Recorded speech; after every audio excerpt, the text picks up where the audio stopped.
Emprendedoras de origen francés que justo nos acompañan. La verdad es que las quise invitar porque me parece muy interesante e innovador su proyecto, porque luego pensamos que los emprendedores pues es Mark Zuckerberg y entonces hay que inventar el hilo negro para poder encontrar una empresa exitosa, y resulta que no necesariamente, simplemente hay que tener el enfoque adecuado. Por eso me da mucho gusto darle la bienvenida esta tarde a Anne Segui y a Tessa Schur, espero haberlo dicho bien, Schor. ¿Cómo están? Bienvenidas. Buenas tardes, Rodrigo. Oigan, cuéntame un poco de qué se trata su emprendimiento, cómo nació y cuál fue el enfoque, cuál ha sido, porque es realmente muy reciente y les ha ido bien. Sí, mira, si quieres te cuento un poco la historia. Entonces, yo, nací en México, pero crecí en París. Me gradué de abogada en Francia, pero siempre me gustó mucho la comida. Y entonces ahí muchas veces cuando hacía juntas de trabajo, working lunch, servían comida en cajitas así como poco charolitas con comida, y me llamó mucho la atención porque pues comida en caja era como algo que pensaba que era un concepto muy novedoso y muy bonito también porque lo presentaban muy bien, y ya no me gustaba tanto trabajar como abogada y decidí regresar a México. Y lo que me gustaba era la comida, entonces decidí montar este concepto de entrega de comida a las empresas, Working Lunch, especializado en juntas, eventos, sí, cualquier tipo de evento corporativo aquí en México. Ahora, este concepto en México no existe como tal, ¿no? No existía hasta ustedes. Es decir, yo he visto, de hecho, pues es muy común que cuando hay eventos en donde asistimos los periodistas, congresos, etcétera, pues dan unas cajitas un poco no muy bonitas, sí, y la comida no está muy bien presentable, ¿no? Pues sí, yo creo que cuando llegué a México me di cuenta que sí había muchísima oferta de comida. Aquí en México hay mucha, pero no había una empresa especializada justamente en Working Lunch, comida gourmet para las oficinas, y creo que es muy importante y nos dimos cuenta rápidamente pues que las empresas tienen necesidades diferentes. Entonces, es un servicio a la medida justamente para las empresas. Anne, y Tess tenía la idea muy clara de lo que había vivido y cómo te integras tú y cómo deciden emprender. Básicamente, Rodrigo, Tess empieza con el concepto. Yo estaba buscando una idea, un proyecto para montar un negocio, también quería ser emprendedora, y las dos somos foodies, nos encanta la comida gourmet, y realmente fue un azar del destino, una amiga en común nos presentó. Y así que lo digo como Match.com, o sea, realmente nos conocimos y hicimos un clic en términos de valores, en términos de idea, de estética, de visión de los negocios, y pues en un mes estábamos asociadas y en 2 meses estábamos haciendo nuestra primera venta. De hecho, aquí en el estudio tenemos la presentación para ver un poco de qué estamos hablando en términos de lo innovador. A ver si ahorita le enfocamos, ahí se alcanza a ver de este lado. Pero bueno, el hecho es, Tess, me gustaría preguntarte, porque hay muchos emprendedores que están allá afuera y no es sencillo encontrar un buen socio con el que hagas clic. ¿Cuál dirías tú que fue el componente y qué es el componente más importante para que hayas escogido a Anne como socia? Como socia. Pues mira, justamente creo que una de las llaves, creo que para emprender, es tener a un socio y pues escogerlo bien, estar seguro. Y creo que es la llave de una empresa que funcione. ¿Y le hiciste un cuestionario? ¿Fue química? No, yo creo que sí, pues como dicen, sí fue como Match.com, porque sí nos vimos, o sea, obviamente yo tenía el concepto, ya lo tenía desarrollado, pero sentía que me faltaba alguien.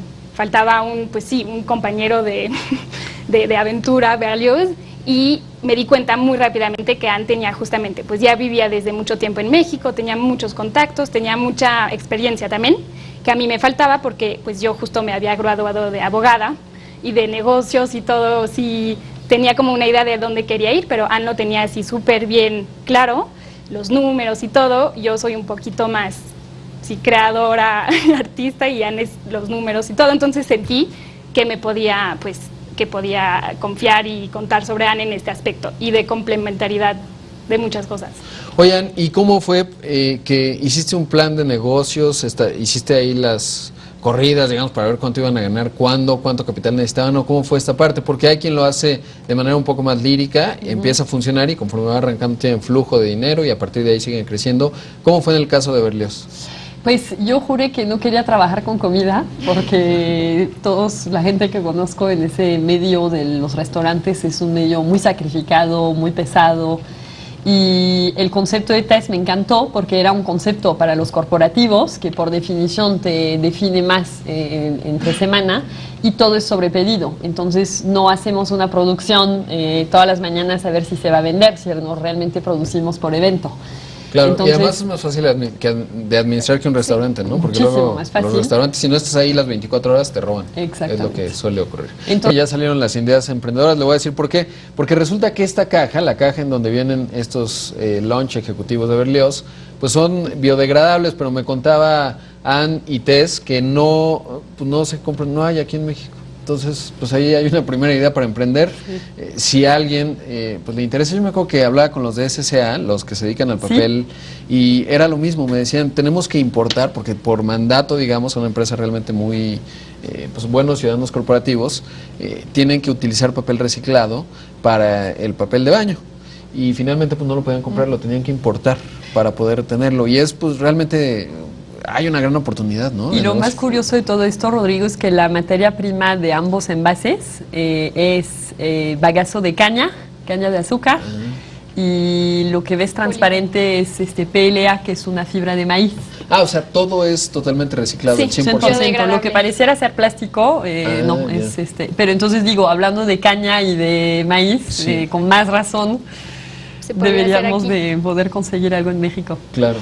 No, pues ahí está la oportunidad para los emprendedores que nos están viendo, porque luego dicen, no, no hay buenas ideas y no era tan difícil.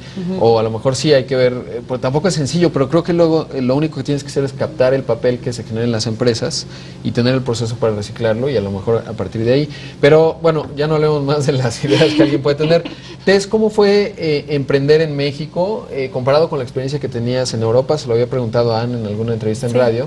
En tu caso, ¿qué has encontrado? Pues mira, para mí emprender en México fue una bendición también, como antes te explicó. Yo también me gradué recién de abogada y trabajé 6 meses de abogada, pero después justo me fui a México. Entonces no monté una empresa en Francia, no puedo comparar tanto, pero también creo que, como pues te había contado Anne, es sobre todo creo que la cultura y la mentalidad y la apertura de la gente y su facilidad a abrirte las puertas, a ayudarte. Y yo creo que algo que me ayudó muchísimo aquí fue también que la gente te confía mucho en ti.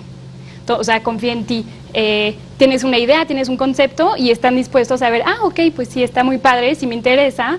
Y mientras que creo que en Francia a veces tienen como más, no prejuicios, pero sí están más como, voy a intentar y vamos a ver aquí. Pues a veces nos piden así como para la junta ejecutiva de clientes internacionales y pues nos dan confianza. Somos una empresa que tiene pues sí un poco más de un año y creo que eso es sí facilitó mucho emprender en México y obviamente pues la gente. Oye, ¿y por qué le pusieron, ya me lo habías contado, pero vale la pena reiterarlo, Berlioz como el músico? ¿A qué se debe? ¿Les gusta mucho Héctor Berlioz? Bueno, sí nos gusta a las dos mucho la música clásica, pero ahí la historia es más, quería Tess que su primer hijo se llamara Berlioz. Sí, es que yo tenía nos gusta así mucho la música y yo tenía un amigo en Francia, su apodo era Berlioz, así. Siempre decía, wow, me encanta este nombre, mi primer hijo, le voy a poner Berlioz. Siempre se quedó así y cuando tuve que encontrar un nombre para la empresa dije, pues mira, es mi primer bebé y es Berlioz. Y al mismo tiempo tuvimos como la comida fantástica es en relación con la Sinfonía Fantástica de Berlioz. Y obviamente es para jugar un poco con todos los sentidos, de pues la comida, la música, el tocar. Nos gusta esta mezcla de sentidos y creo que la música también pues es muy importante en nuestra vida, las dos también, y la comida, entonces es una buena mezcla. Ahora me contabas que ya más o menos están colocando 2,000 al mes, ¿no? Es impresionante. ¿Cómo van y cuál es la perspectiva que tienen hacia adelante? Pues mira, hemos tenido un crecimiento sostenido, Rodrigo, te diría aproximadamente, cuando arrancamos obviamente pues el crecimiento es mucho más alto porque partes de una base mucho más pequeña. Ajá. Pero yo te diría que 20-30% mensual con un nicho de negocio que pasó de ser el Working Lunch, que es la junta de unas 10, 15, 20 personas que seguimos atendiendo, hacia eventos más grandes, donde las empresas nos buscaron para convenciones, o sea, ya eventos de otra magnitud, transporte, off-site, todo esto. Entonces, pues se están como desarrollando esos dos segmentos y uno alimenta al otro. Entonces, realmente queremos mantener tanto el nicho del Working Lunch, que es la típica junta de consejo, comité ejecutivo, y también poder llegar a eventos más grandes. Y de hecho, a raíz de esto, estamos en pleno desarrollo este mes de otros productos más pequeños, un poquito más económicos, para poder llegar a eventos más grandes. Y por último, Tess, ¿qué le dirías a un emprendedor que nos está viendo? ¿Cuál sería tu consejo si alguien va a emprender? Vamos a pensar, pues, materiales reciclables para que ya los puedan vender aquí en México. Sería increíble. Pero ¿cuál sería tu consejo? Vayan y emprendan. Pues mira, mi consejo creo que para emprender es estar totalmente apasionado del producto que estás desarrollando y estar enamorado de tu producto, porque sí te va a tomar muchísimo tiempo, hay que pensar que cada segundo, cada esfuerzo vale la pena porque es algo que te encanta y te gusta, pues, hacerlo mucho. Pues muchísimas gracias a ambas, les deseo mucho éxito, que sigan Gracias. creciendo mucho y bueno, pues nos estaremos viendo seguramente y sobre todo, pues espero que sigan creciendo y que después ya me cuenten cómo obtuvieron muchos millones de dólares de capital o en fin. Te invitamos a seguir cuestionando la información con los siguientes videos.